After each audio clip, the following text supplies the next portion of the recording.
Ќе се симнува прагот за репрезентативност на синдикатите од 10 на 5%. Предлог измените на Законот за работни односи е веќе доставен до собранието од група пратеници на ВМРО-ДПМН Знам и вреди.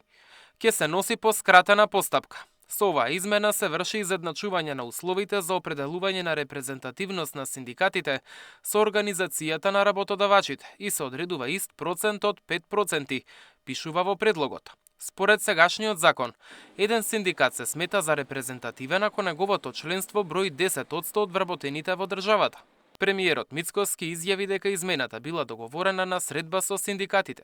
Тоа беше резултат од разговора последниот пат кога бевме со сите синдикати заедно, дека имаме два синдикати реално во Македонија кои што се на терен и тие два синдикати за да нема кој е внатре, кој не е внатре, па кој има репрезентативност, кој нема, сите да бидат во рамките на економско-социјалниот совет и да има еден диалог кој што таму ќе се случува внатре. Така што не е тоа нешто кое што е некаква политичка агенда. Првиот човек на КСС Ралповски вели ова е една од препораките од Меѓународната организација на трудот уште од 2023, а воедно и барање на помалите синдикати, за да се слушне и нивниот глас.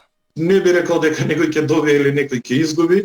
Оние што се големи синдикати ќе си останат репрезентативни, тие што се помалите ќе имаат можност да се борат за репрезентативност.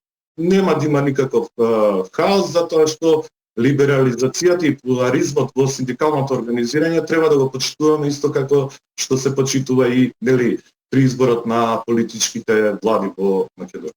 Сител се обиде да добие коментари од председателот на ССМ, но тој не одговори на нашите телефонски повици и пораки.